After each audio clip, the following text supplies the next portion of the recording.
Hey, Mike here. I just wanted to let you know that you can listen to Dark Poutine early and ad-free on Amazon Music, included with Prime.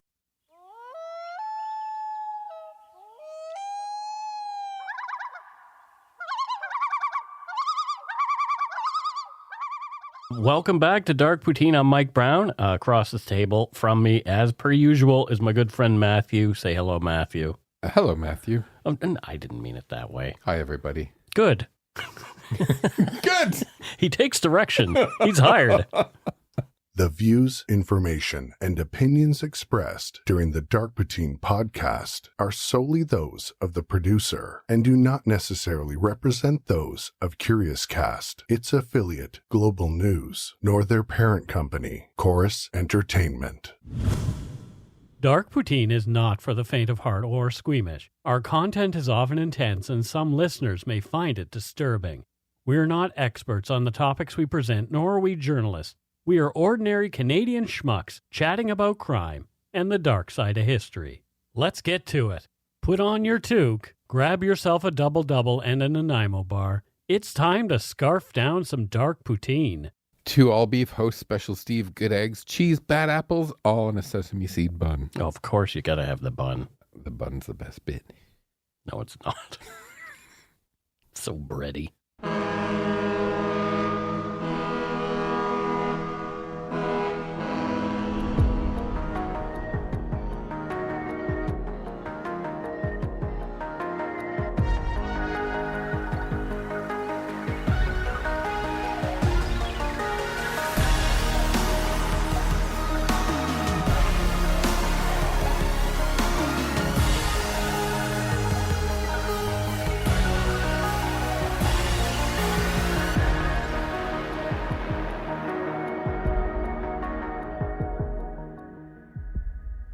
When I was visiting Nova Scotia over Christmas, I was reminded of a case that we had yet to look at on this show, one that has always been on my to-do list. Now's the time to tick this one off and have a good look at a crime that seems so out of place for my tiny home province. This is a big city crime that took place in a small town. On May 7, 1992, after the McDonald's restaurant on Kings Road near Keltic Drive in Sydney River, Nova Scotia closed for the night, and the overnight crew was coming in and the evening crew was leaving, 3 young men, armed with a shovel handle, knives, and a .22 caliber pistol robbed the establishment. They beat, stabbed, and shot 4 of the restaurant workers, killing 3, Jimmy Fagan, 27, Donna Warren, 22, and Neil Burroughs Jr., 29. They critically wounded 20-year-old Arlene MacNeil, who was permanently disabled both physically and mentally, requiring round-the-clock care until her death in 2018. The crime's brutality brought some unwelcome international media attention to the small town, especially when the truth came out. To almost everyone's surprise, days after the murders, it quickly became evident that the brutal crime had been committed by 3 fairly well-liked young men from the area. They'd robbed the place for its cash, making off with a tiny fraction of what they'd assumed would be in the restaurant's safe. You are listening to Dark Poutine episode 203, The Sydney River McDonald's Shooting. Some of the details in this episode come from Phonse Jessom's book, Murder at McDonald's, The Killers Next Door. Jessom is a veteran Canadian reporter and television correspondent. He was raised in Sydney, Nova Scotia, and has covered crime and politics in Canada since the early 1990s. His insightful and detailed book on the case is told in a way that only a maritimer could. I highly recommend you reading it if you're looking for a deeper understanding of what happened that night and afterward. I'm from a small town, Bridgewater, which, according to the 2016 census, is home to just over 8,500 people. In contrast, Sydney River, where the murders took place, is a suburb to the southwest of the Cape Breton city of Sydney and is home to just over 3,100 people. But the area is growing just like the rest of the province. In 1992, the economy of Nova Scotia was in a slump and things on Cape Breton Island had taken a downward turn. Local industry was on the decline. Coal mining was slowing down, and Sydney Steel Corporation, Cisco, was struggling under the provincial government's ownership, who were looking to sell the losing venture as steel purchasers went elsewhere. There were fewer jobs, and the young people graduating from high school and going to trade schools and universities were feeling hopeless. Like, where am I going to work? No longer could they count on a lifelong job in a mine or factory like their parents had had. Youngsters looked to gigs that paid minimum wage or slightly better to help pay their way until they figured out what they really wanted to do with their lives or could save enough to go off to school and get an education. Some worked at grocery stores, like myself, while others took jobs at the fast food restaurants that were springing up in communities all over the province. Many folks I know had their first real jobs working behind the counter or in the kitchen of a local McDonald's restaurant. It was there that many young people learned how to be good employees. Many can still recall the phrase, "If you've got time to lean, you've got time to clean." After the close of the restaurant at midnight on May 7, 1992, there were 4 employees left inside the Sydney River McDonald's: Arlene MacNeil, Donna Warren, Neil Burroughs Jr., and Derek Wood. A 5th, Jimmy Fagan, was due to arrive later. Arlene MacNeil and Donna Warren were a couple of those who saw working at the Sydney River McDonald's as a means to make their way toward brighter futures. According to Phonse Jessom's book, quote, "For Arlene MacNeil, McDonald's was a place to earn enough money to go to university where she hoped to get a degree, maybe in business administration. Donna Warren's job would eventually pay the tuition for law school in Halifax." End quote. Some folks found in McDonald's what they'd hoped might make them a career. This was so for both Jimmy Fagan and Neil Burroughs. Again, from Jessom's book. Quote, "Jimmy Fagan felt the restaurant was his best chance to keep working year-round in an area where many people couldn't even secure seasonal work. As for Neil Burroughs, he was probably going to be at the restaurant the longest. The 29-year-old relied on McDonald's to help support his wife and child. The pay at McDonald's didn't provide many luxuries for Neil, his wife Julia, and their son Justin, but his pay combined with Julia's income from a hairdressing job kept the family going. And they were living where they wanted to, at home, close to their parents, siblings, and friends." End quote. Remember those days, Mike? No, I don't remember those days. When you were young and sort of the jobs you'd take. Yeah. You know, it's fascinating. It's around this time I was just starting in advertising, but do you remember the singer Jane Siberry? I do. Mimi on the Beach. Yeah, she had a song that went, and I was a waiter, so I got out of college. Mm-hmm. I was a waiter, but I'd gone to college for advertising, and I wasn't in the industry. And Jane Siberry had this song that went, "I'd probably be famous now if I wasn't such a good waitress." Oh, there you go. And I was like, oh no, and I was a really good waiter, right? so I actually took a job for free, saying, if you win a new client and you can afford me, take me on. I helped them win. And my first advertising job, the grand total, dizzying heights of 15,000 Canadian a year, which is like, for the Americans, it's about $7.95 a year. Yeah, that's pretty much it. Well, 15 grand in the early 90s was not good. No, it wasn't, right? No. It's like, it wasn't 1865. But, you know, the thing about these people, right? You know, I know some people look down on food service workers. Yeah. But I'm like, I don't get that, because for me, if somebody's working to either save money to better themselves or to look after their families, I have respect for them. I don't care what you do. Working at all, you're contributing something. Absolutely. Yeah.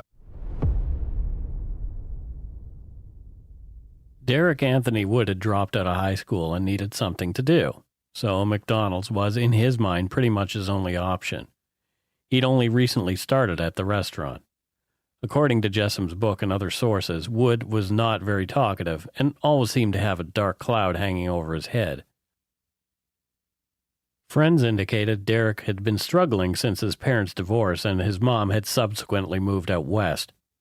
His father, who worked at the Sobeys store just down the road from McDonald's, had remarried, and he and his new wife had begun to have children. Derek was depressed, and at one point in the months before the main events of this story, police had been called when Derek was drunk, distraught, and threatening to kill himself while at a weekend training outing at the Cape Breton Militia District. After the incident, Derek was removed from the militia, and his training went incomplete. The others at the restaurant thought Derek was not a bad guy, just a little weird. That night after his shift, Derek changed into his street clothes and made some phone calls that went unanswered. He propped the basement door of the restaurant open using his kit bag and then left the property. He walked toward the Tim Hortons restaurant across the street adjacent to the Cape Breton shopping center, where he was going to meet his friends, Freeman MacNeil, 23, and Darren Muse, 18. They were waiting for him in a Chevy Impala parked beside a payphone. It was that phone Derek had been calling, but his buddies hadn't heard it ringing. Things were not going to the plan the three had concocted. The idea was that MacNeil and Muse would be signaled by Wood's phone call. They would then drive to the bypass road beside the restaurant and creep through the door Derek had propped open for them and rob the place with their inside man, Derek Wood, pretending to be another victim. They thought the small handgun, knives, and shovel handle would intimidate restaurant workers into compliance. Darren and Freeman both had martial arts training as well, and would, they thought, have no trouble with one man and two women. No real violence would be necessary. The trio of wannabe robbers had hoped to make off with $200,000 they believed would be in the safe in the restaurant's main office. They'd split the money 3 ways, with Derek planning on taking off to BC to be a drug runner for a biker gang. They'd initially wanted to involve a fourth in their plot, but that guy had backed out at the last minute. So these guys sound like a bunch of winners, Mike. Mm-hmm. Why would there be $200,000 in a safe in a McDonald's in Sydney River, New Brunswick? Nova Scotia. Oh, I'm sorry. Yeah. I keep saying I have New Brunswick on the mind. Yeah, I know you do.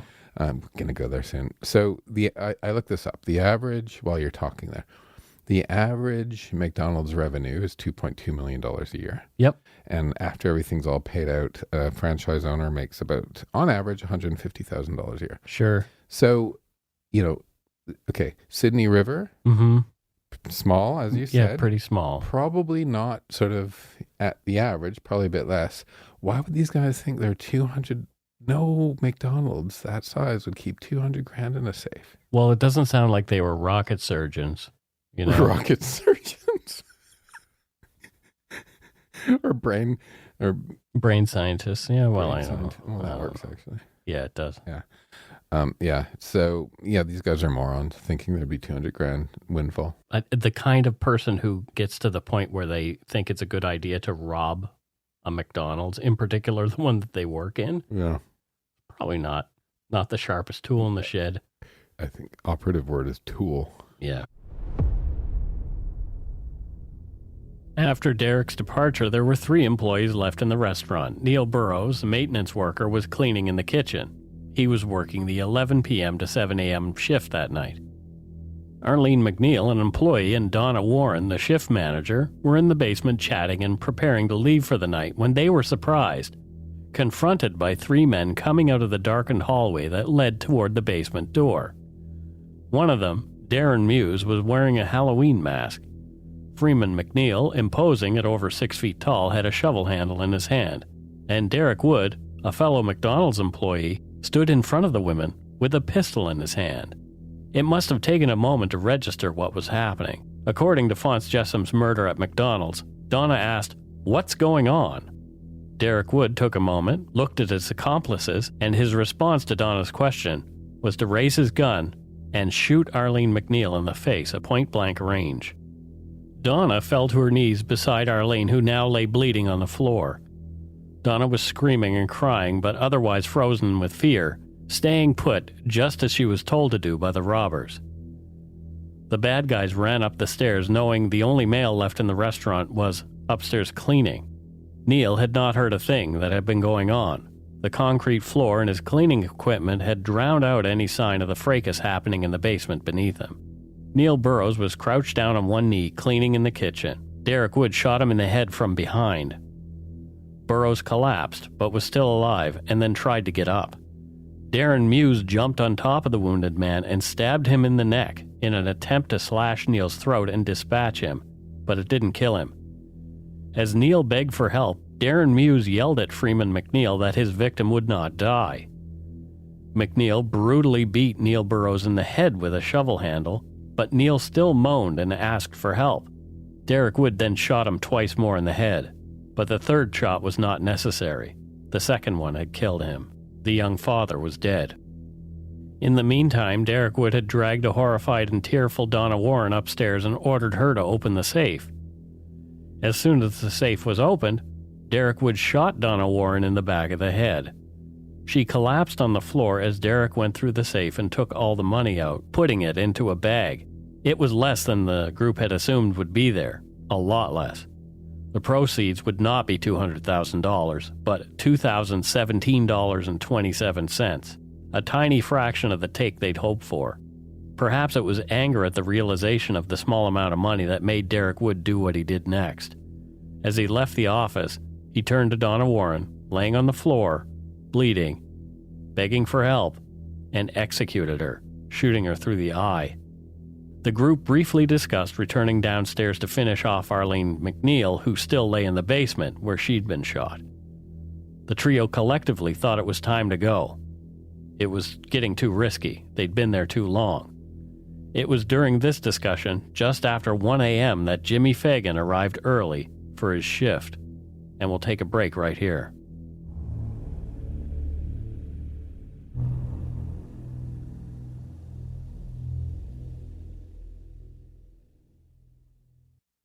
And we are back. Matthew, thoughts? I don't understand, Mike.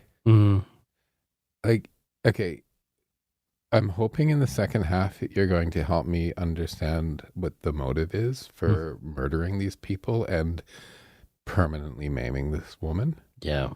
Because even if there had been 200 grand there, like, why would they kill all these people? You know, get the money, get in, get the money, get out. Why all the bloodshed? Right. I don't understand it. Like, I'm kind of left sort of going, why did they kill these people? Because the last thing you want to do is get cops on your ass. Right. For murdering people for a couple $1,000. But I think that they thought killing the witnesses, they're going to get away with everything. Ooh, dizzying heights of their criminal career. Wow. The details of what occurred next come from court documents. Quote, on May 7, 1992, Daniel McVicker was listening to the 1 a.m. radio news in his taxi while parked on the Esplanade in Sydney. Jimmy Fagan got into the cab and asked to be taken to McDonald's restaurant at Sydney River, a 5 to 7 minute drive at the most. McVicker dropped Fagan off near a drive-through window of the restaurant. As he was driving away, he heard what he described as a snap like a firecracker coming from the back of the building.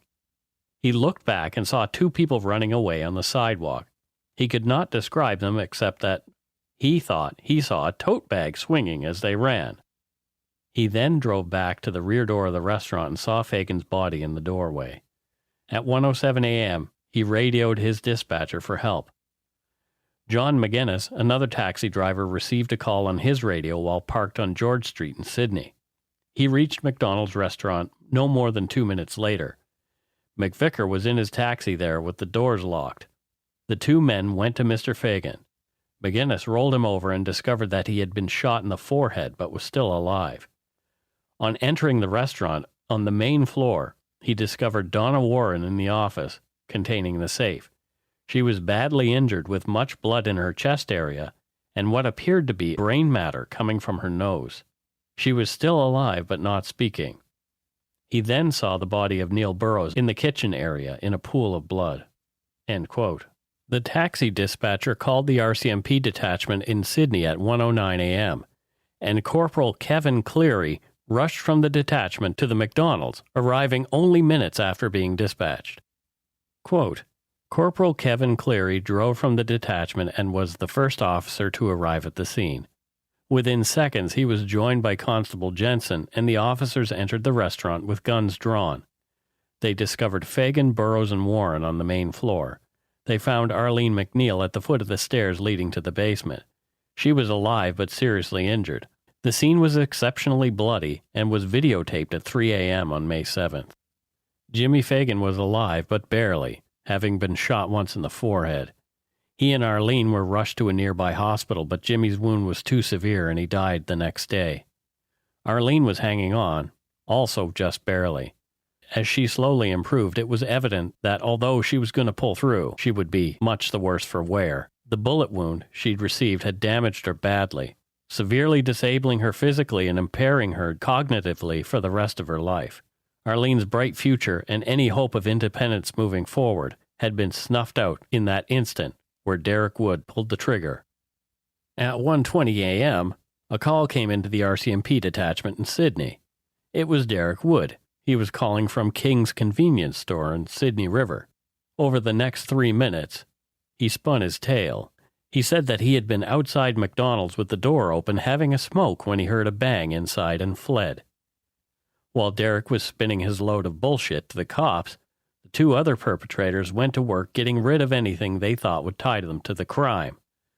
MacNeil and Muse then drove to MacNeil's place, where they changed their clothes because they were covered in blood, and the next day they were burned.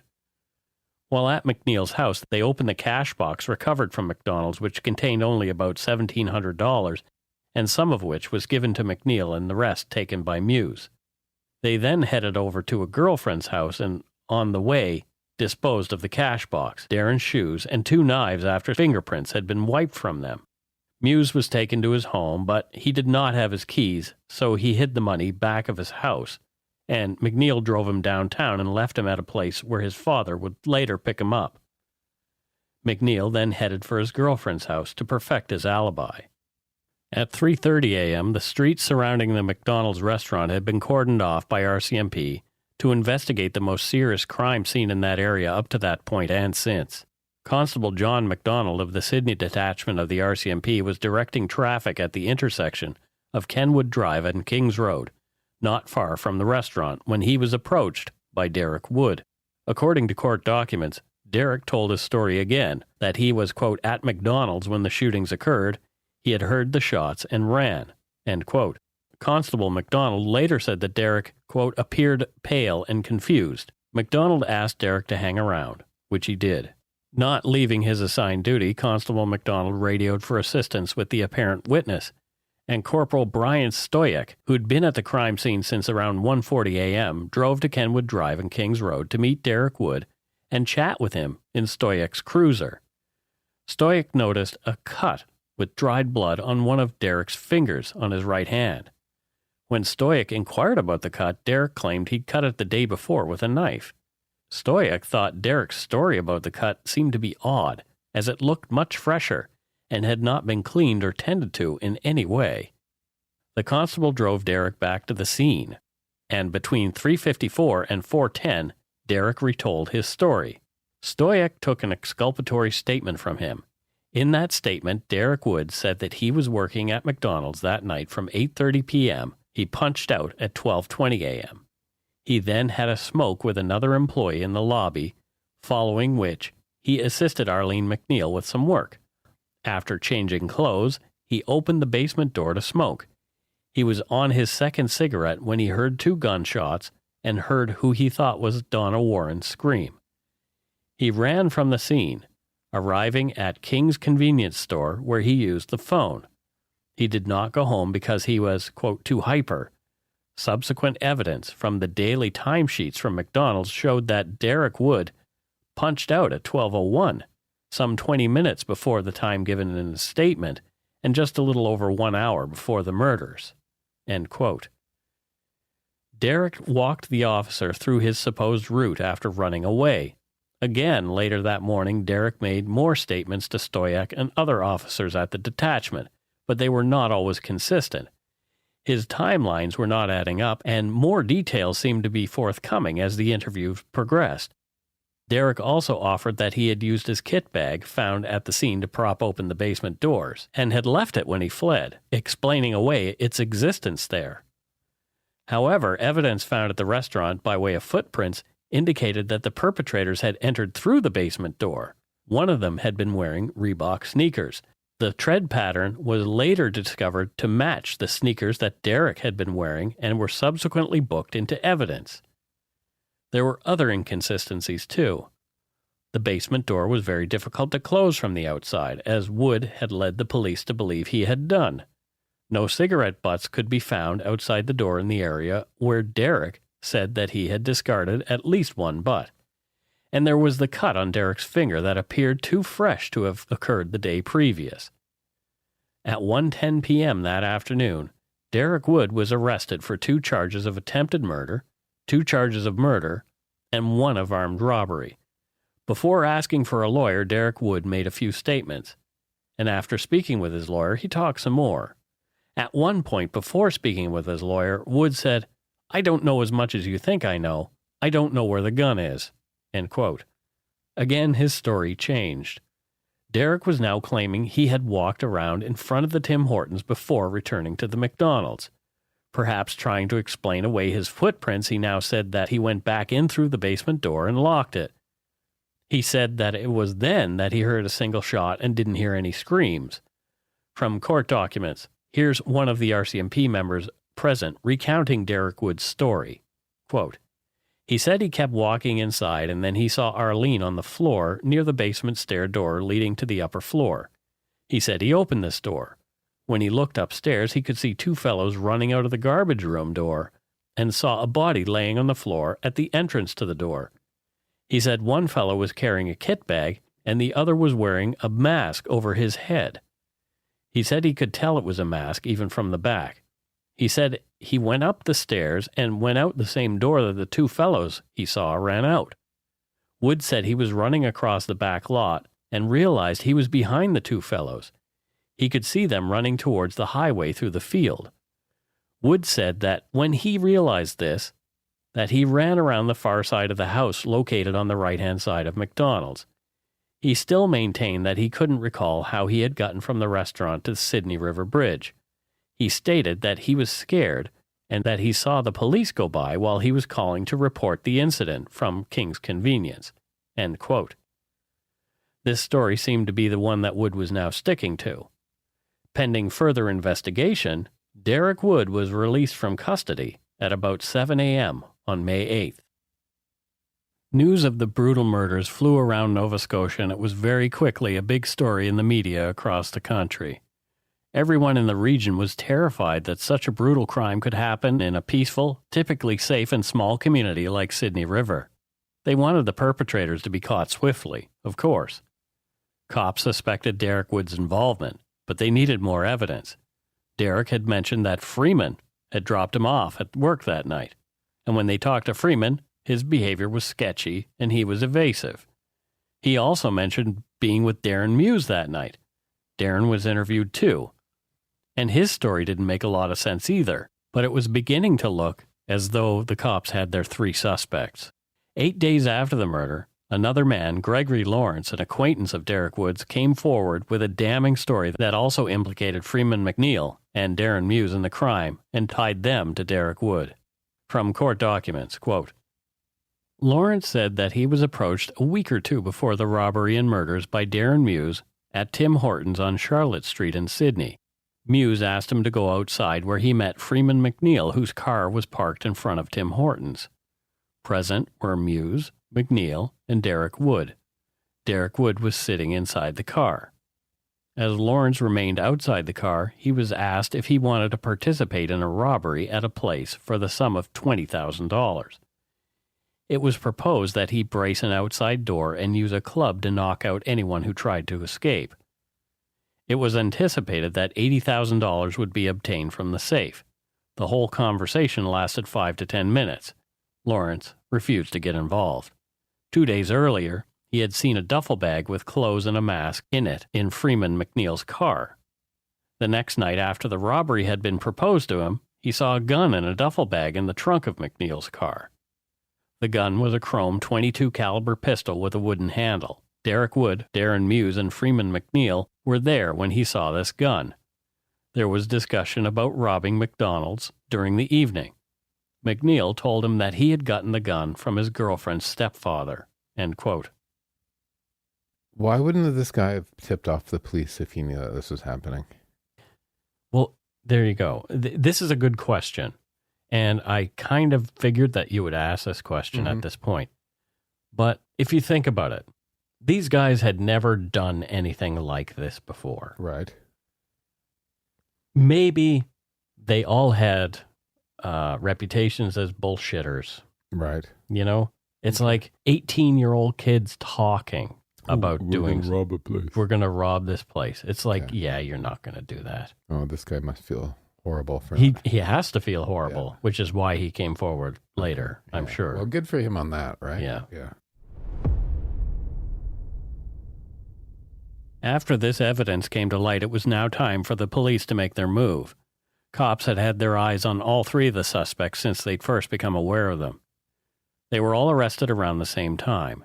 Derek Wood waffled a bit at first, but he eventually made a confession. Here's part of it. Quote, all three of us were going up the stairs, and Donna and Arlene were coming out of one of the offices downstairs. We all stopped, and Donna asked what was going on. I remember looking over to Freeman and Darren, and I shot Arlene. After that was over, I panicked. I ran upstairs, and I shot Neil. I then went back downstairs, and I got Donna, and I got her to open the safe, and then I shot her. I remember asking Darren to get a bag. I never had the gun after that. I put a couple of boxes of money in the bag.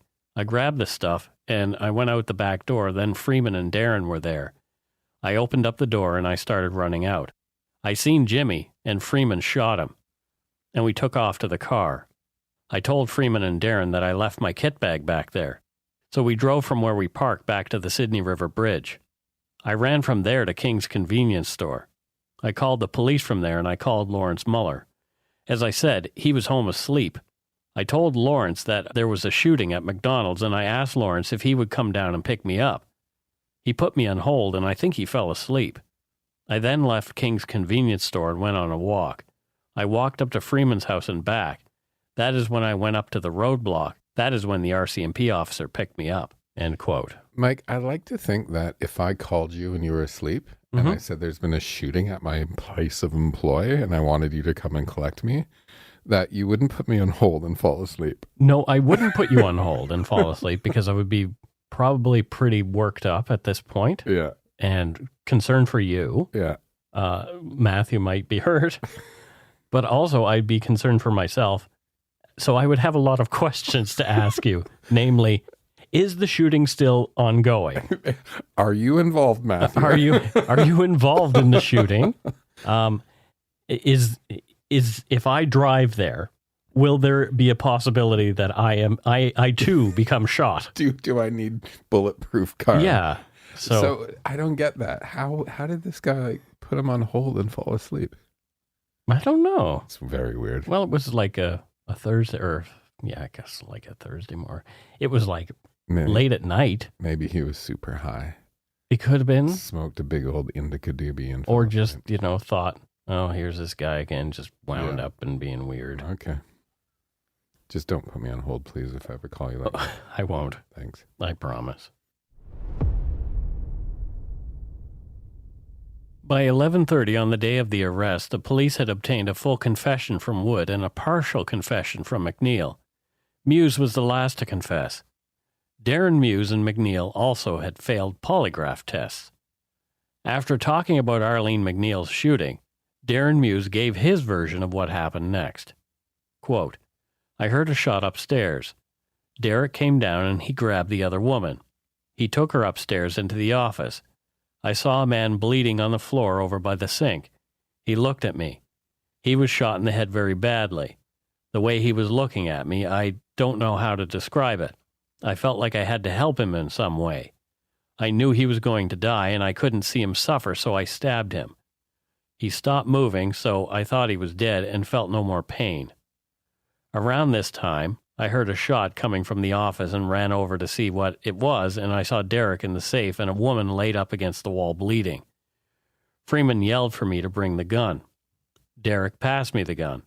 I gave it to Freeman. Derek was yelling for me. I came over with a kit bag which I had the whole time, and he started to put the money in it. At this time I heard a shot. I really didn't know what to do. We went towards the back door to leave. We got outside, and a man was standing there. I think Freeman still had the gun. I started to run away, and I heard the shot again. We ran towards the car. I didn't look back. We crossed the highway and got to the car. Then we drove towards Sydney and passed the front of the McDonald's. We noticed a taxi cab there, and Derek remembered that he left his kit bag in the doorway. We dropped him off before the Keltic Bridge.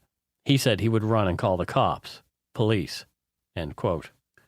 From a Canadian Press article filed on May 19, 1992, People who knew the killers were shocked that they would ever be involved in such a thing.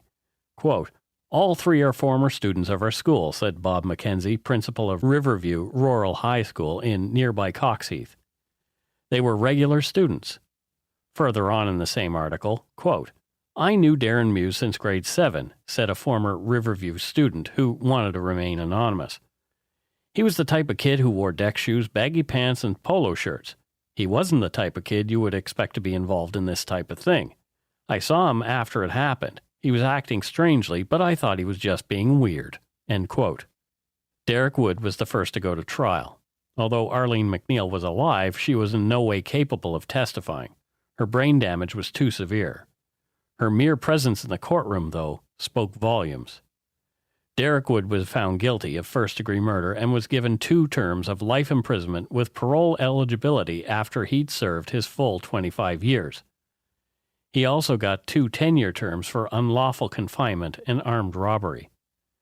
Freeman Daniel MacNeil was found guilty of first-degree murder in the death of Jimmy Fagan and sentenced to life. He would also have to serve 25 years before he was eligible for parole and was sent to serve his time in the maximum security prison in Renew, New Brunswick. Darren Muse pleaded guilty to second-degree murder. He was also given a life sentence but was to be eligible for parole after serving 20 years. At Muse's sentencing, Justice F.B. William Kelly said, quote, "Muse cut Burroughs' throat, thereby accelerating death, an act which could by itself have caused death if untreated. As can be seen from the autopsy report, this was not a single cut. There was additionally a stabbing component. He did not sever a major vessel, but he worked at it. His claim that he acted out of mercy is outrageous. That claim speaks volumes concerning Muse's character." And he continues, "Unlike many murder cases, there is no suggestion of intoxication or provocation or self-defense. Muse's killing of Neil Burroughs is, in the context of all the facts, at least as serious as many first-degree murder cases. The 3 accused were sober, acting with purpose and intention, and they brutally eliminated the witnesses. Not a scintilla of compassion was extended." End quote. Darren Muse's lawyer, Joel E. Pink, a well-known Halifax defense attorney, was later quoted speaking about whether he thought Darren Muse was an evil person. He said, quote, "In the minds of a lot of people, Muse was evil," observes Pink. "But Darren Muse is not an evil person. Yes, he was there at the robbery. But he didn't do the shootings. Yes, he was there to do a theft. Did he try to stab someone in the head? Yes. Did he try to cover it up? Yes. But if you study this, he was not a psychopath. If you ask me, did he cry in my presence? Yes, he did. He was very upset about the whole situation." End quote. Yeah, upset for himself that he'd been caught and had to face the consequences. Wow. So that's the defense's argument. Mm-hmm. Yep. Well, okay. To give the lawyer his due, you have to vigorously defend. You do. No matter, and the poor guy was probably left grasping at straws on how to mitigate this for his client, right? Yeah. Yeah. And, Justice Kelly already kind of addressed all this, saying, well, he didn't have to do any of the things that he did, which landed him in jail, so. Stupid kid. Darren Muse served his 20 years and moved toward release by first being granted escorted temporary absences, working outside the Laval, Quebec prison where he was being held in 2007. In 2011, he received day parole, and in 2012, Darren Muse was granted full parole. He was deemed a low risk to reoffend, but he could not consume any drugs and had to stay away from people involved in criminality. He was also not to contact Arlene MacNeil, her family, or the families of the other victims, and he was to stay away from Sydney, Nova Scotia. According to a Global News article from 2017, Darren Muse is financially secure and living a good life on parole here in British Columbia. Rumor is he came into some money after an inheritance. I don't want him to be living in British Columbia. Right. Like, we're too good for him. I don't know if that's the case. I don't think we're too good for anybody, but come on, good for you, Darren. Glad you didn't do the shootings. You're only involved in robbery and murder via stabbing. Yeah, right? Glad to see you're living a good life. When Yeah. you've destroyed so many others. Well, and I always come back to think about Arlene MacNeil. And I talk a little bit more about what happened to her. I don't know if I would want to go on if I was in the situation she was in. This is always a personal choice, but I don't know if I could. I've talked to a few people Yeah. about this situation, and they've all said the same thing. Yeah. But she did. Yeah. And I'll just tell you now what happened to her. Okay. In August of 2018, after a battle with breast cancer, Arlene MacNeil passed away. Her wounds had confined her to a wheelchair, and she spent many of the years after the crime at Peter's Place in Pleasantville, Nova Scotia, just outside Bridgewater. Peter's Place is a rehabilitation center providing physical and cognitive rehabilitation for individuals with acquired brain injury. The organization is committed to empowering individuals in their programs to attain their highest level of independence and quality of life. By providing a wide range of support services, the program ensures successful community living with the least restrictive environment possible. Their sole focus is rehabilitation of the brain-injured individual. All programs and activities are designed with participant input. You can learn more at petersplace.ca. I just feel I feel bad for the victims that died. Yeah. But I kind of feel worse for her in a weird way because she had the suffering was just extended. Right. You know? Yeah, the people who died, I mean, obviously their families suffer. Yeah. So we feel badly for their families Yeah. and the people who love them Absolutely. and cared for them and the community. But Arlene is a different situation. Mm. Her life was taken that day. Yeah.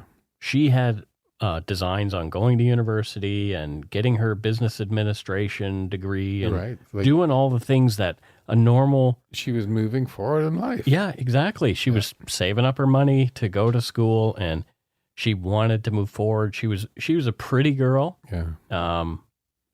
Horrible.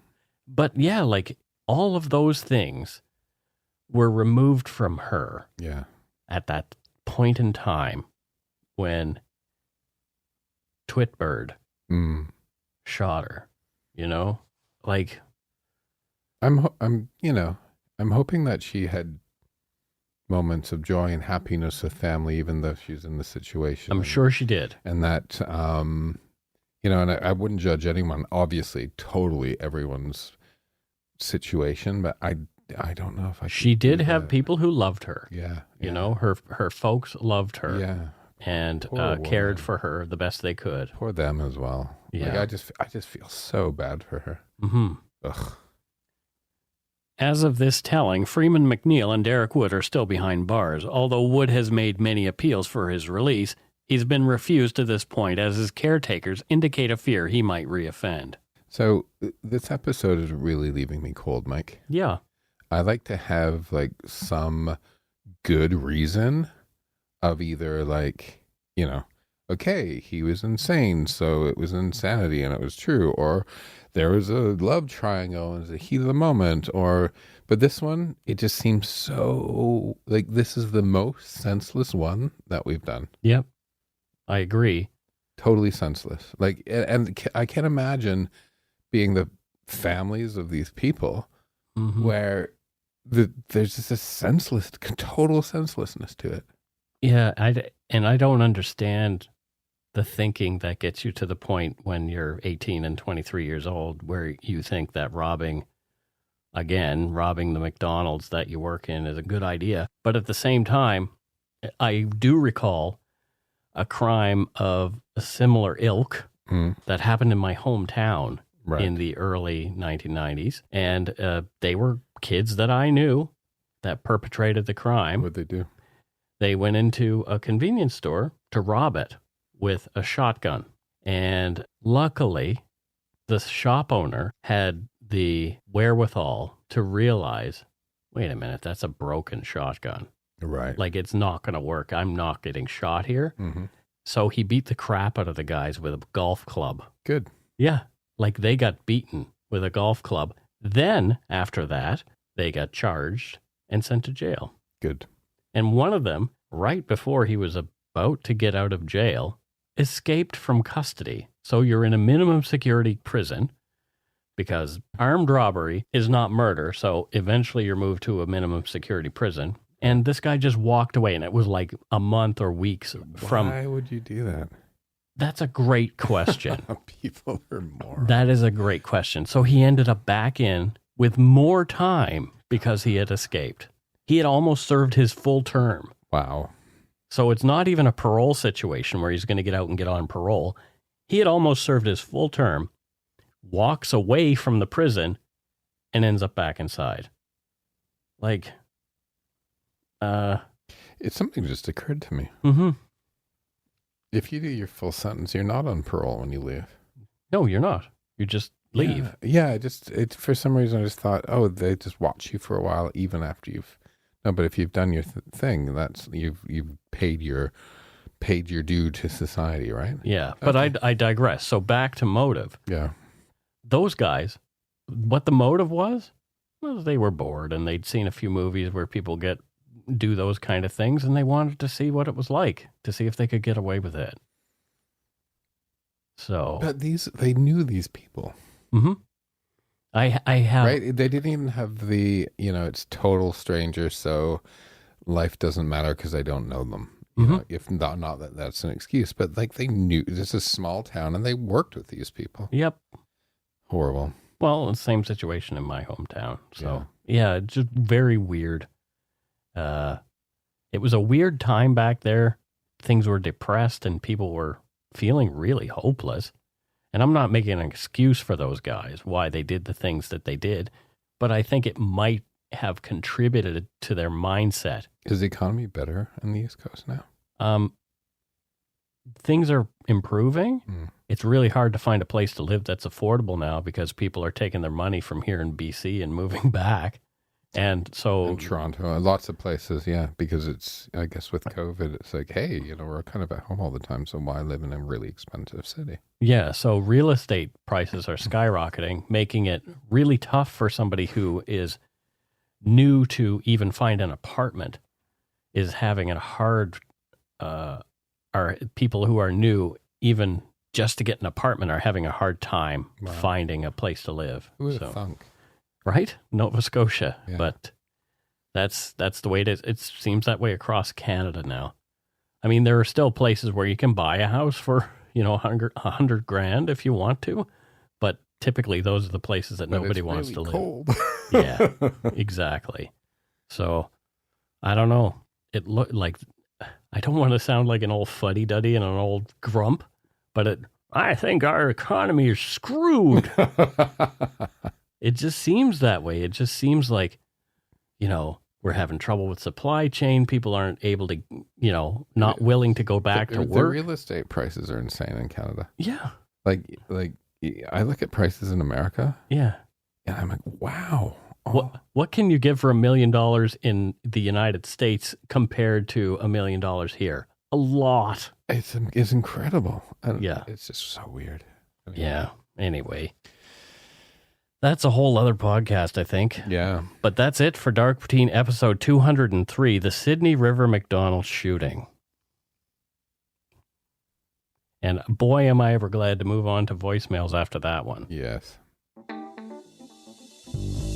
That's right. It's time for voicemails. You can leave us a message at 1-877-327-5786 or 1-877-DARK-PTN. We'd love to hear from you. Let's see who called us this week. All right, here is our first call. Hey, Mike and Matt. I know this isn't going to get played on the show, so I just listened to your most recent episode, which was, I must say, very well done. That's the end of, that's my little compliment there. I actually wanted to ask a question about your discourse on forgiveness and resentment. It came at an interesting time for me in my life. Briefly, I was sexually abused as a child by my father and spent a lot of time getting over, processing and whatnot during my adolescence. And I've actually gotten in touch with my paternal grandfather recently, and he actually mentioned something about forgiveness to me not all that long ago. So, yeah, uncanny to hear that discussion. And what struck me is you mentioning forgiving your own monster. And I don't know. I guess my question is how? You know, I would be, if it's something you'd ever discuss, I'd be very interested to hear how you arrived on there. Your prerogative, whatever, you know, if you want to share that part of your journey, this is something I obviously need to talk about with my therapist, but I just wanted to say thank you for being candid about that, and for, I don't know, it's interesting to hear how people process these things. In any case, that's the end of my voicemail message. Thank you again for everything you guys do. Been listening to you guys since day one, and since before I moved up here from Bellingham, Washington, and I'm now in Nanaimo. All right. That's one for the voicemail archives. Go shit in your toque, eh? So, yeah, he sent another voicemail after saying his name was Caleb and apologizing for sending this one because he thought... I apologize for that. Well, I think the apology had to do with bringing out some very personal things for me, but I'm fine talking about it. And you're wrong, Caleb. We did play this on the show because I hear somebody who's in pain, you know. I'm sorry that happened to you, Caleb. Yeah. It is...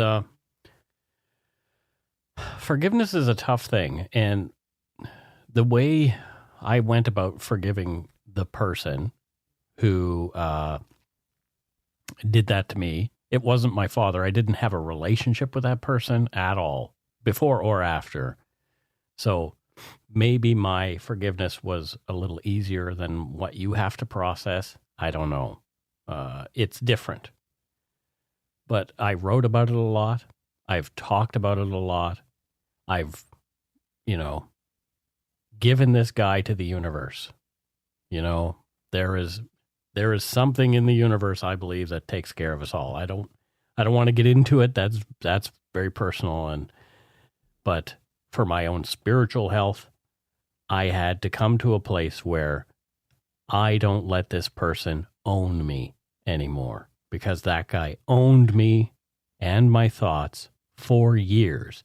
My anger at him owned me. And I was allowing him to rent all the space in my head for free. And now I have let him go. Let the universe take care of him. The police are aware. I have done all the things to put in place what I need to do. I haven't been able to confront the guy because I've been told not to. So, I would tell him how I felt. I still felt the things that I felt, and I felt the anger, and I felt the fear that this person put into me by traumatizing me. So, yeah, if you want to have an email discussion with me, Caleb, feel free.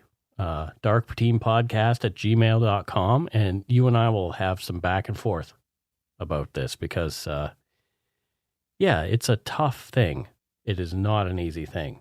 And that resentment, that anger will kill people. I've seen it kill people. And you don't deserve to die because of something somebody else did. Anyway, that's my 2 cents on that. Matthew, do you have anything? No. I think it's, I haven't had this situation, but I've had to forgive for other things. And you just kind of, I don't know how to say it. How do you forgive was his question. It's kind of, you forgive. Yeah. It's hard, but yeah. Every time it would come into my head, I would just think to myself, I need to let this go. Yeah, I did a paper burning thing. So I wrote my resentments towards somebody on a piece of paper. Yep. And lit it on fire and just let it sort of, because this person was already gone, dead, and just to let it sort of go out of the universe. I just find something sort of, it sounds weird, but doing something that's sort of representational has helped me let go of some things. Well, you have to accept the unacceptable. So you have to accept that happened, number one. So this awful thing happened. I accept that. I had to. Yeah. So where do you go after you accept that happened? Well, I mean, anger is a part of the process to letting things go, but a lot of us get stuck in it, So there's that old adage, and I think we've said it many times before, resentment is like drinking poison and hope the other person dies. Yeah. So just not drink the poison. Yeah. Every time that it comes into your brain, just say, no, this is not something I need to think about anymore. I just don't. Feel the feelings, sure. But the thought, those intrusive thoughts are what were the hardest thing to let go of. Yeah. Was that questioning and why and none of that is really ever going to get answered. So you got to do what you can do. Look at your part in things, and your part in things is holding on to the anger. The truth is, there is no why people do people things, right? Yeah. And unfortunately, it happens to some of us and not to others. And there's nothing that, when you're in that situation, there's nothing that you were or did.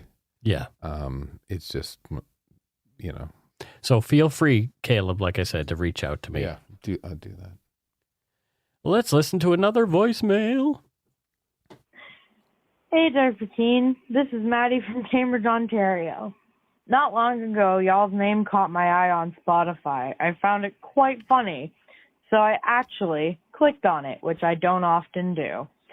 Well, I got hooked very fast, and I've been listening ever since. Though I'm born and raised in Ontario, my blood is firmly from the Maritimes, so I've always felt connected to the way that you might talk about Nova Scotia, and I've always found it to be one of the most endearing parts of this podcast. Anyway, in the time that I've been listening, I have had to stop myself from calling many times because I didn't want to call with the old co-host. So now I can happily say, hi, Matthew, you are a fantastic addition to this podcast. And I just wanted to tell you both how much I enjoy this podcast and thank you for all the care you put into highlighting victims. For a while now, I've been wondering if you'd ever do an away game for Madeleine McCann, because I'm not sure if you, I'm not sure if you would consider it to be one that's too popular to do, but I do really think that you could do that case great justice. I'd love to hear your take on it, as it's a case that has always stuck with me since I was about 11 years old, when I Googled my own name for the first time and found a picture of a sweet little girl who not only shared my name, but who looked a lot like I did at age 5, and she's only a few years younger than I am. I've never forgotten her since then, and I've always hoped she'd defy the odds and turn up safe, But regardless, I would love to hear, even if you'd consider doing it on the podcast. And yeah, I guess go shit in your hat, boys. Yeah. Thank you, Maddie from Cambridge. Yeah, there you go. Yeah, much appreciated on the kudos and all that kind of stuff. And gotcha with my name, Dark Poutine. Yeah, we reeled you in. Yeah. Fished in. But Madeleine McCann is actually one that I have put on my away game list. And Matthew made a little bit of a grunt when we were talking about it, just because I think he was living in the UK, so he's probably heard it to death. Yeah, it was it was big globally, but in the UK it was incessant. Yeah. And it's just one of these things where I get it, and I think I know what happened. Okay. This is why we should do it, Matthew. But it was one of those times where I felt for her and the family, but I got coverage fatigue about this story. Yeah. I just got fatigued from the story. And a lot of people did and have. And so that's why I've sort of left things like this story away. It's why I don't do an away game on Ted Bundy. How many more Ted Bundy podcasts do we need to hear? I am very interested in that story. Living very close to Washington State, I am super interested in the places. I've been to the places where it happened, but for me to do a podcast about Ted Bundy, what am I adding to the conversation? Not much. I'm just sort of telling that story that you've heard over and over and over again. So the Madeleine McCann case is a little bit like that, but I think it has some aspects that are really human, and especially the accusatory stuff that went on around her parents and all that kind of stuff. I think it would make a fascinating thing for us to dive into. So when are we going to do it? It'll be probably quite a ways away. Okay. But it's on the list, but it's not like something I have scheduled to do. Okay. Yeah. Anyway, next voicemail. Let's listen to this one. 2 minutes and 32 seconds. Who on earth calls for that long? My mother.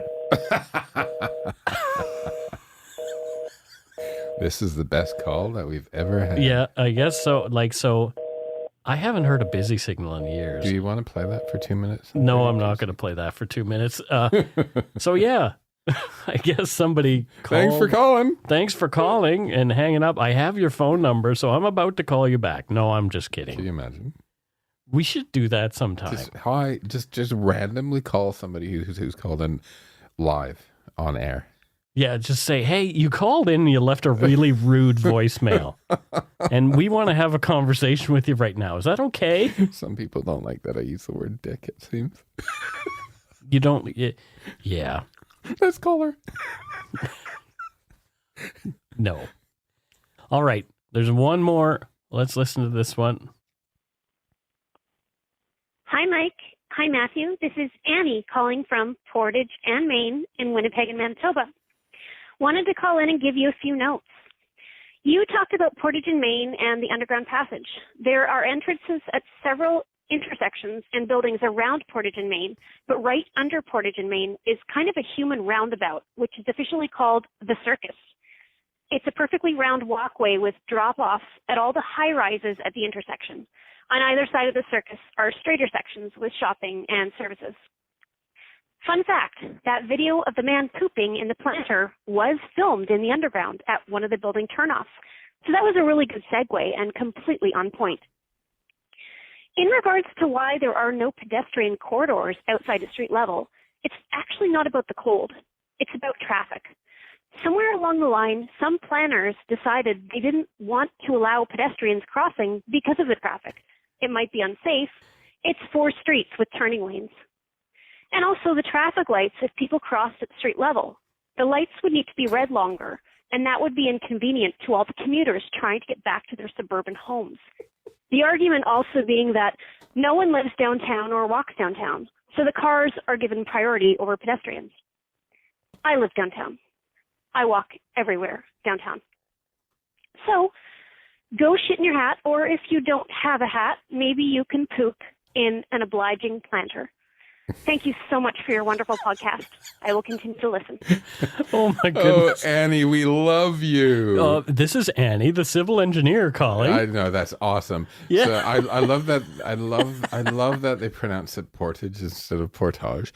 But yeah, I mean, it was funny. I'd stopped by at a colleague's house on the way here today, and somebody said something about they're grumbling about the bicycle lanes that are being put downtown Vancouver, right? Yeah. And I said the only people that bitch about them are people that don't live downtown. Right? It's true. It's my neighborhood, and I think Annie's a city dweller as well. And you know, there used to be this old saying in like the 1950s, right? A city built for speed is a city built for success. Well, that's not the case, right? You need livable space and crossable streets. So You know, don't get me wrong. You know how much I love the peg. I don't know why, but I do. I just love the peg. But yeah, the circus, that is what it's called, the circus. But yeah, thanks, Annie. Yeah, it was a great voicemail. We had a bit of a giggle too. Loved it. That's it for this week's voicemails. Again, you can leave us one at 1-877-327-5786 or 1-877-DARK-PTN. We'd love to hear from you, even if it is just to say hi and to tell us to go shit in our hats. If you're stumped for what to chat with us about, a quick story is welcome. So let's move on to Patreon and just to pull back the curtain a little bit. We haven't really recorded a show since early December. Because we were going on Christmas. And we didn't want to leave you guys high and dry. Exactly. And I needed a vacation from my vacation after that. He needed a vacation from me. No, I didn't need a vacation from you. But I did need a vacation from the vacation that I took because being around family, I love my family. Dearly, dearly love my family. But it's like Matthew mentioned to me.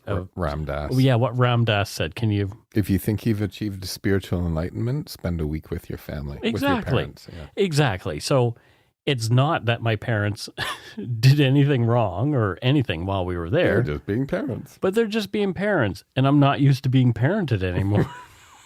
I'm used to being like... Even though you need it. Yeah, exactly. I definitely need it. Anyway, so let's move on to Patreon. And first up, from someplace I'm not quite sure of, is Amber McMullen. And where is Amber from, Matthew? Amber lives really close to the Nazca lines in Peru. What is that? You know, those visible from the air drawings of animals? Oh, okay. Those are really cool. Yeah, so she lives there. I want to see those from the air, number one. So I want to go on a helicopter there because seeing them on the ground is and a that's whole what different. She does. She's a helicopter pilot to tour to. Are they called petroglyphs?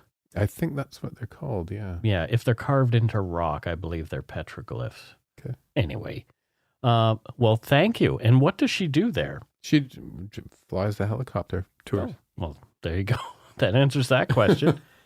Next up, we have. Thank you. Thank you. We have someone named Rob and last initial M from Windsor, Ontario. Rob M from Windsor, Ontario. Rob M. Yeah, right across from South Detroit. South Detroit. You remember that? Yeah, I do.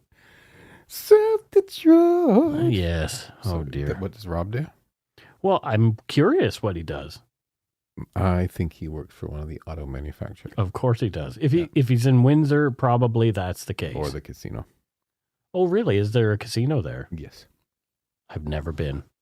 I don't do casinos much. Although we are doing a casino. Oh, drum roll, please. Speaking of casino segues, from April 29th until May 1st, Matthew and Michael, me and him, will be in Las Vegas, Nevada at CrimeCon with our own table. Viva Las Vegas, baby. So if you go to crimecon.com to get your ticket, you can use the code Poutine for Poutine for 10% off your standard ticket. Which is, I mean, honestly, at twice the price to meet us, it's a deal. Right. It's true. But I'm looking forward to going back to Vegas. I'm so excited about this. And Matthew and I are going to have a good time in Vegas. And my podcast husband, Tyler, is going to be there as well. You know, last time I was in Vegas, it was a Mr. Universe competition. I didn't know that. Oh, dear. And I was like hanging out by the pool. I stayed in that horrible hotel that's like the Pyramid. Mm-hmm. Yep.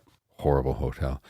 But like all these like muscle, I'm like, wow, I'm like, I thought everyone in Vegas looked like this, but it was like a global like Mr. Muscle competition. Oh, we'll probably be in the Paris this time, so we're going to stay. Oh, that's a nice the Paris hotel, yeah, and that they have the best buffet. Yeah, in the morning. Well, I don't gamble and I don't drink, so yeah, it's going to be food. Yeah, we're going to have a good time. Yeah. So there you go. Awesome. So. Totally lost what I was doing. You're getting old. So, Rob, you think works at the casino? Either that or the auto thing. Could do. Next we have Lisa George, and Lisa is from St. Eugene, Ontario. Yeah. And what does Lisa do there in St. Eugene, Ontario? Or it looks French, so it might be Saint Eugene. It's Ontario, it's St. Eugene. Okay. I think she runs what are those things called? You have to give me a little more. Old train station. Okay. I think a depot? Yeah, the train depot. I think she made it into a museum, and she runs a train museum. Oh, that's good. Yeah. That's nice. One of my dad's toy trains from when he was a little boy was in the Rail Museum in Nova Scotia. Oh. Yeah. Fun fact. Cool. Next we have from somewhere I'm not sure of, Angela Kerr. Now, where's Angela from? Goblin Valley State Park, Utah. Wow. Yeah. That sounds like a place I want to go because there has to be goblins. A couple 100 miles southeast of Salt Lake City. Mm-hmm. And for lots of soft sandstone, say that 10 times fast, and it's been eroded by the wind, and it actually, supposedly, the pillars, if you will, look like goblins. Yeah, I knew that's why they called them goblins. Okay. Yeah, let's go. Hey, is Utah close to Las Vegas? Utah is very close to Vegas. I do believe so is Arizona. Why don't we drive down? Oh, God. Road tour. I don't know if my little car would make it. We'll rent one. No, I don't want to rent a car there. But take Steve. We could take Steve to Las Vegas with us. That would be so awesome. Oh, gosh. So what does Angela do there in Goblin Valley? Like, there's lots of goblins. She runs a diner. Oh, yeah. I like diners. One of those cool metal old ones. Oh. Yeah. Wow. So we have somebody who is a patron from Pieksämäki,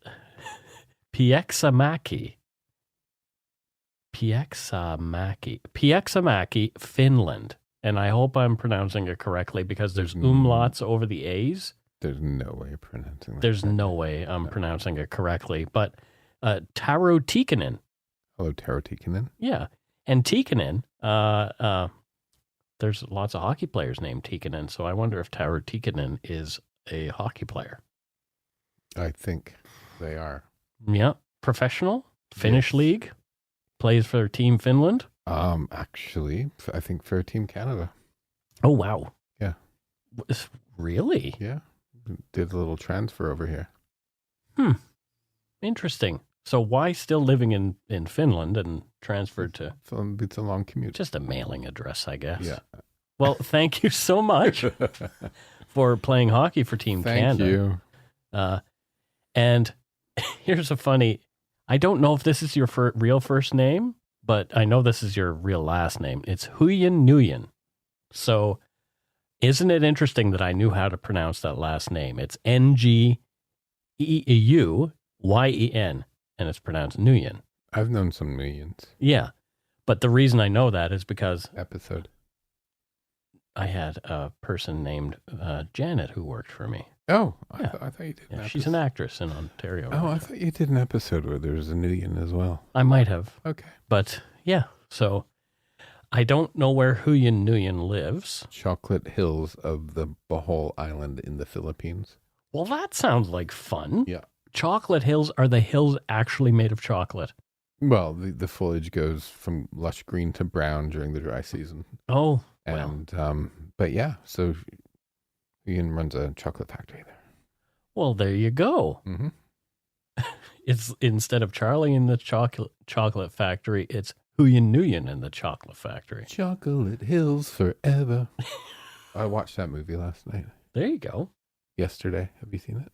Which one? Yesterday. Oh, it's such a good movie. I thought it'd be bad. It's very sweet. It was sweet and really nice. Yeah, I did like Across the Universe too. Have you ever seen that No, one? no. That's another one with a lot of singing of Beatles songs. Okay. It's not quite as good as Yesterday. It's not quite as cute. Mm. But Yesterday, in my opinion, is at the tippy top of the Beatles tribute movies. Yeah, it was a good one. Yeah. I enjoyed it. And last up, from, again, somewhere I'm not sure of, for as far as patrons go, we have Russ Smith. Well, Russ, thank you for having a very easy name to pronounce. Russ Smith. Yep. Where's Russ from? Do you know where the hand in the desert is in Chile? I don't. Okay, so there's a Chilean sculptor, Mario Irasable, created this. It's essentially in the middle of the Atacama Desert. Wow. And there's this hand that comes out of the desert. And Russ lives behind the hand. Behind the hand? Yeah. Wow, that's interesting. So what does Russ do there, where he lives behind the hand in the desert? He looked after the hand. Well, you know, someone's going to look after the hand. Yeah.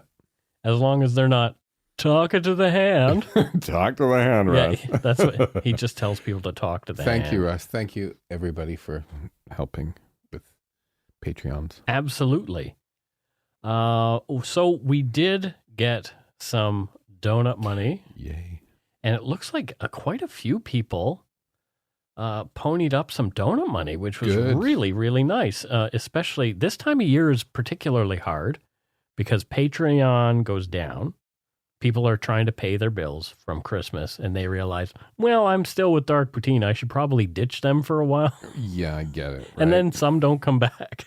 I get it. You know, after Yeah. Christmas, always a little bit tight, isn't it? Exactly. Yeah. So we understand.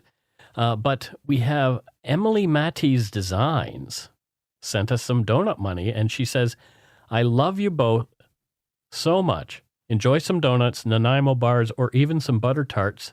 Stay happy and safe over the holidays. So, Thank you. yeah. So that sort of indicates that we haven't done this for a while. Thank you. Thank you, Emily. And But butter tarts are my favorite of all I those wonder things. what she designs. What does Emily design, Matthew? What does she design? Yeah, because it's Emily Matty's Designs. So, Interstellar spacecraft. well, there you go. And where does she do that? Probably Houston. We have a problem. No, Lake Hillier, Western Australia. Oh, okay. Yeah. There you go. I was way off. You know where that pink island is in Australia? Oh, That bright pink island? no, I don't. Do you like the sticker on my head? I do. Matthew's got like the outside of a Dark Routine sticker on his forehead Do I look because like- he's got a big I feel forehead. like I look like a robot. You do look like a robot. The one from, what's that one? Red Dwarf. Yeah. Yeah. Yeah. Angela Barnes, our friend from the Yumber Yard, sent Hi, us Angelo. some money, and she says, Merry Christmas, guys. Get Steve something as well. Well, Steve gets a lot of things as well. Steve is... I will get him one of his favorite shoe sticks. Okay, that's a good idea. Yeah. And again, we have another Happy Christmas from a longtime listener, Jamie Whittlesley. Well, Hello, Jamie. and Jamie is from Abbotsford. And what does Jamie do? In Abbotsford? Yeah, She commutes into Vancouver and complains about the cycling lanes. there you go. That's a good... Somebody's got to do it. All right. That's where the airport is, isn't it? The Abbotsford Airport. That's correct. Janessa Lowe from South Maitland, Nova Scotia. Wow. One of my homies. Yeah. Janessa Lowe says, love this podcast, Canada. I love that Exclamation name, point. Janessa. Janessa is a good name. That's a cool name. Yeah. And what does Janessa do there in South Maitland, Nova Scotia? I don't know, but I think she should run the Nova Scotian chapter of the Dark Poutine Fan Club. Well, she could. Yeah. I think my mother has that cornered because she's going to bookstores and telling people, my son is the author of this book. Oh, did she? It's quite cute. Next, we have... I gave your book to lots of people for Oh, Christmas. really? Yeah. Yeah. Well, I appreciate that. And people, please keep doing that because eventually I'll get paid. Sonia Lechner. Sonia. I don't know where Sonia's from. Sonia, is that a French name? It could be. It's spelled with an I and not a Y, so it sounds French. Okay, I think she's from the Côte d'Azur. Oh, wow. Yeah. Okay. And what does she do Actually, on the Ivory Coast? Look at me, knowing my French. The Côte d'Azur is not No, Ivory Coast. It's the Azure. It's the Blue Coast, isn't it? She lives in Antibes. Oh, I don't know any of these things. Antibes is halfway between Nice and Cannes. Wow, I'm just confused. It's a little village. It's beautiful. Okay. And I think she runs a little, you can sit outside, have a pichet of rosé and some local fish. Nice. Yeah. Irene Brianda's back again. Hello, Irene Briand. Saying, get the humans and Master Steve sweet holiday treats from the Briand family. Thank you. Thank you so much. Next we have, whoa. Who's whoa? Melissa and Taya. Hi, Melissa and Taya. And I don't know where Melissa's from either. You don't know where Melissa's from? No. Why not? Did she not say where she's from? No, she doesn't say where she's from, I which is confusing. So, Matthew, you're the one who's supposed to know these I things. do. She's from Florida. Oh, Florida. Florida person. Yeah, she's from Florida. And so what does Melissa do there in Florida? She works at the Salvador Dali Museum. Is there a Salvador Dali Museum in Florida? There is. Why would Florida be the place with the Salvador Dali Museum? Because some rich dude had a bunch of them. Oh, I gotcha. Yeah, and just wanted a place to display them. Yep. Yeah, that makes sense. So here we go. This one is a bit of a long one, and it's from Ryan Lamperts. And Ryan is from Winnipeg, Manitoba, he says. Long-time listener here, sending you warmth from Winterpeg, Manitoba. Oh, boy. I had a little extra money in my PayPal account and felt you deserved it. Thanks for all the work you put into each episode of the show. Take good care and go shit in your hat. So there you go. Thank you, Ryan. Yeah. Much appreciated, Ryan. And we got the other part of your message as well that you didn't want us to read on the air, but thank you so much. You're a good egg, Ryan Lamperts.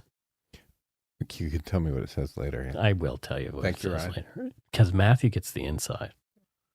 He's not complaining about me, is he? No. Okay, good. Oh, well, okay. Matthew, douchebag. I've been called worse. As long as you're using my name, I'm happy. Yeah. Don't want this guy on the show. Blah, blah. Anyway. Every second week I give Mike the opportunity to fire me, and he hasn't yet. No. Matthew says he always sends me a message every couple of weeks saying, am I still on the show? And of course you are. I'm just not to everybody's taste, Mike. Well, you know what? To hell with those people. Because that other guy wasn't to my taste and is not anymore. Goblin Valley. When somebody hurts your feelings, they really hurt your feelings, and you don't need them in your life anymore. I really want to go to Goblin Valley with you, Mike. Yeah, well, we should go to Goblin I can't get over that. Valley. I really want to do that. It is cool. There's also Red Rocks, which is closer to Las Vegas. That is very, very cool. Carol and I went last time we were there. We should take a few extra days and tour. Could do. Road tour. Yeah, if you want to, we can. Me and you in a red convertible. We can do that. We can do an away game from down there. Red convertible. I had a blue convertible the last time I was there. But red ones go faster. Yeah, apparently. And they also attract police for tickets. Yeah, I used to have a red car and got a lot of tickets. Yeah, it was because the car was red. It wasn't because my foot was heavy. It was the car. When I got pulled over and got the $200 ticket in the States because of you, I was in a red car. Oh, right. You did get you blame on me. Yeah. Why? I blame your podcast and the car. Oh, okay. Yeah. Because I was stressed. I was like freaking out, listening, and didn't realize how fast I was going. Well, there you have it. Anyway, that is it for voicemails and Donut Money donors. Thanks, y'all. Thank you to all our patrons and Donut Money donors, past and present, for your generosity. It helps to keep the show going. You can become a patron of Dark Poutine at patreon.com/Dark Poutine. For a one-time donation, you can send us donut money via PayPal using our email, darkpoutinepodcast@gmail.com. And there's no limit on how much you can send via PayPal. There's not. If you don't already subscribe to the show, it would mean a lot if you did. You can easily find Dark Poutine on Apple Podcasts, Spotify, or wherever you listen to your favorite podcasts. If you haven't gotten yours yet, my book, Murder, Madness, and Mayhem, is available via an order link at the Dark Poutine website. And speaking of our website, please check out darkpoutine.com for show notes and other cool stuff. Please take the time to give Dark Poutine a like or a follow on Facebook and Instagram. Most importantly, thank you for listening and tell your friends about us. Word of mouth is a powerful thing. And yeah, I guess that's it. Until we return. We're out of here. Don't forget to be a good egg and not a bad apple. Bye, kids. Bye.